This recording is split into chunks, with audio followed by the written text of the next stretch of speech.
This first case is a wild one. Richard Jones spent 17 years in jail for a robbery he didn't commit. However, every eyewitness to the crime confirmed him as the suspect. So, the question is, how can Jones be innocent if everyone saw him do it?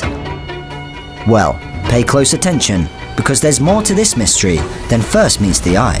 Nearly 20 years ago, Jones was charged with aggravated robbery in Kansas City, Kansas, after being accused of trying to steal a purse in a parking lot. Jones had provided an alibi, and no physical evidence ever linked him to the crime. The victim told police the suspect was thin to medium build, tan, with dark hair pulled back, and out of a photo lineup of 6 mugshots, Jones was identified. That eyewitness testimony landed him behind bars. No DNA, no physical evidence, and a solid alibi were all overpowered by the victim selecting Richard out of a lineup. It was described as picture perfect. Did you catch it? Would you believe me if I told you you've seen 2 different people? Believe it. We are back with a case of mistaken identity that forced a man to spend 17 years behind bars. And the discovery casting doubt on his guilty verdict. I believe it was a striking resemblance. It just blew me away. Couldn't let someone else's mistake make me waver in my faith and never make me shy away from what was real and what the truth was, and that was I was innocent, and I knew it. After 15 years of time served, Jones contacted the Midwest Innocence Project. The Innocence Project helped him find that man, and when they did, people's minds were blown.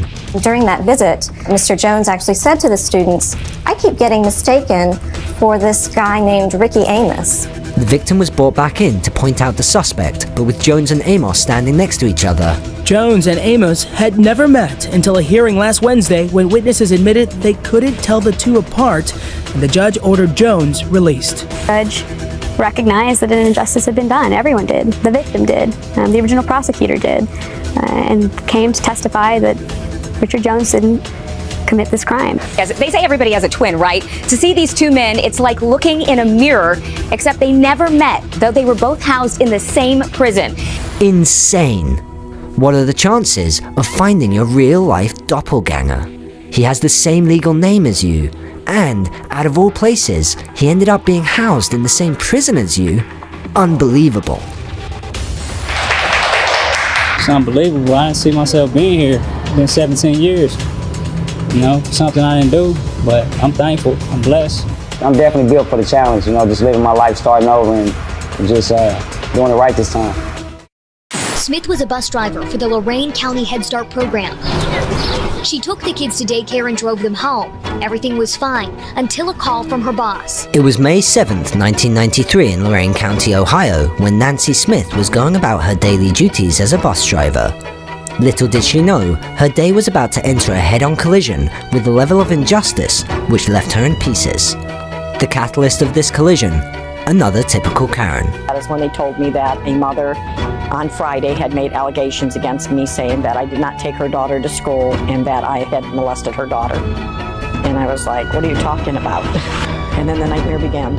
The mother claimed that the kid was taken to Joseph Allen's house, who was also described as Nancy's boyfriend. I've never met him, I've never talked to him, I've never even seen him. Then came the trial. First of all, you read the trial transcripts and the police records, and the children are changing their story. I mean, when you're innocent, you don't think that, that people are going to believe these lies. You just trust your justice system. Nancy and Joseph were then sentenced 15 to 90 years for child sex abuse. I was thinking, who's going to take care of my children? So, if Nancy claims she had never met Joseph before, then something here isn't adding up. Someone isn't telling the truth. Well, remember that Karen we mentioned, the mother of the little girl? Meet Margaret Grodin. How was school today? And she goes, well, we didn't go to school today. We went over Joseph's house to play games, and then I knew something was wrong right away. That was Margaret getting interviewed by local news stations. But she didn't stop there. Margaret also called upon all the neighboring parents and threatened Nancy with jail time. She also went as far as going to the mayor of the city, pleading for Nancy's arrest. The motivation here? Financial. And to solidify her investment, she stooped even lower. I've actually never seen anything like that in my entire life. where the parents and the officers are telling them who to pick. We can see the parents and police officers pointing specifically at Joseph in the lineup, indicating to and leading the child witness with their selection.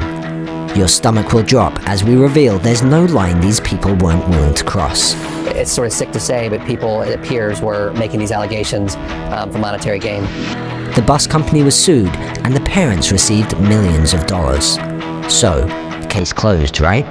Another unjust conviction that ruins an innocent woman's life? Not quite. But I'll tell you one thing, I never gave up on hope.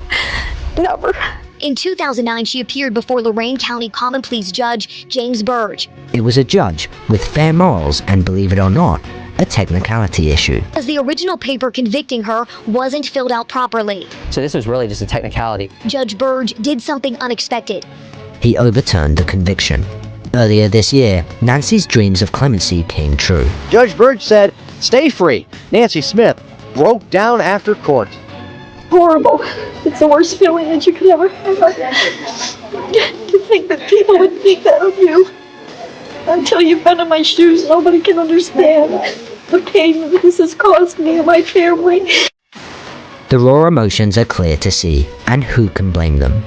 And to Miss Smith and to Mr. Powell, I want to say that I apologize to you, especially for what was done to you and to your families as a result of this ill-conceived prosecution. It'll always be with you. It'll never go away. I might be home and I might be free, but am I really free?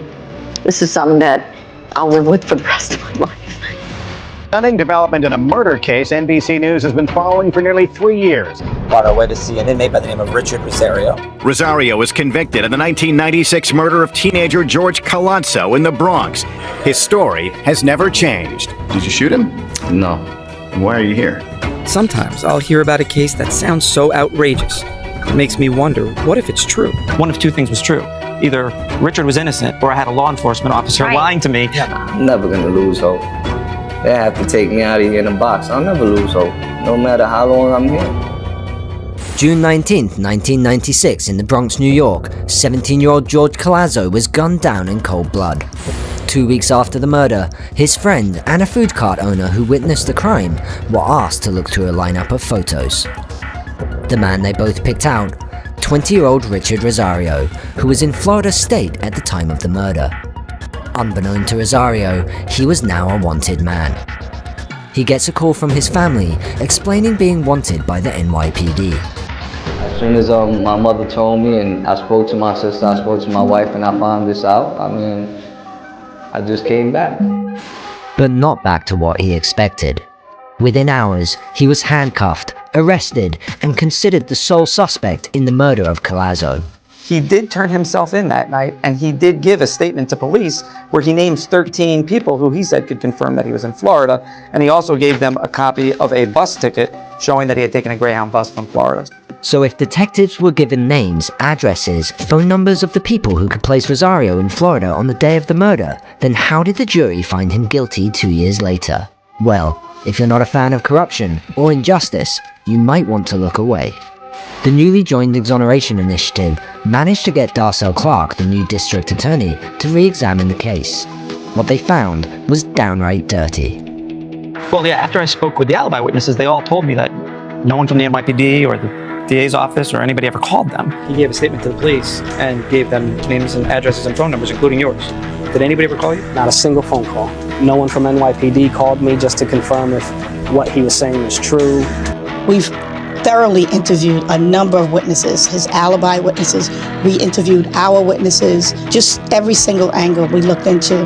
I don't feel now that I would be able to prove his guilt beyond a reasonable doubt. And that is the burden of proof that I must satisfy. But what she didn't mention was 1, the detectives withheld the fact that George's friend could not pick Rosario out of the lineup, and 2, the food truck witness didn't even see the gunman in the first place. As his family looks on, Rosario is led into the courtroom, shackled. We can see that the defendant did not receive effective assistance of counsel. He consents to the release of the defendant on his own recognizance. The jury is still out on the DA's office with regards to this wrongful conviction, and I hope that she would do the right thing to exonerate me, because I've been in prison for 20 years for a crime I didn't commit, My family didn't deserve this. I didn't deserve this, nor the victim's family or the victim. And I hope this this conviction is not just vacated, but exoneration is given to me. Now there's one more moment you need to see, but this one comes with an interesting request. Rosario did the unthinkable. He asked for the murder case against him to remain open until his name is clear. The public should know the truth. The families of the victims should have that clarity and that peace of mind that, a murder is not in the street and that their son received the justice that he deserved. If I had to spend every day of my life in prison to prove my innocence, I would have been prepared to do that. I'm innocent, and I'm gonna always be innocent no matter what the justice system does. Can't even imagine it. Spending more than 4 decades in prison as an innocent person, convicted of a triple homicide. But for one Missouri man, that has been his reality. When he entered prison, he could walk. He now relies on a wheelchair. Had absolutely nothing to do with these murders. Monday, a judge in Florida posthumously exonerated 4 black men known as the Groveland Four. Still in disbelief. This is the moment that he thought might never come for the man at the center of one of the longest wrongful conviction cases in U.S. history. 43 years. 43 years. 43 years. Kevin Strickland has waited 43 years for this day. Well, I'm not angry. I'm disgusted. Dreams broken and moments stolen. Prosecutors turned defenders. Corruption seeping from the highest level. This next case doesn't only break historical records, but will break your hearts as well.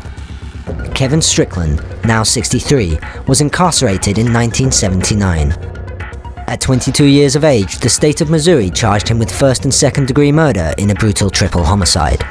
Kevin pleaded his innocence from the beginning, but with an all-white jury, not even 2 direct statements clearing his name was enough. Strickland even remained in prison while 2 of the 4 actual shooters, Vincent Bell and Kilm Adkins, admitted under oath Strickland had nothing to do with the murders. The manipulation in this case is evident from the very beginning. Many times over the 43 years, Kevin Strickland was denied retrial, which seems like a common pattern in these cases, but this is where the unheard of came into play. No, I didn't think this day was going to come. I mean, not before I got this legal team, I didn't. Jackson County Prosecutor Gene Peters Baker led the team who worked to free Strickland alongside the Midwest Innocence Project.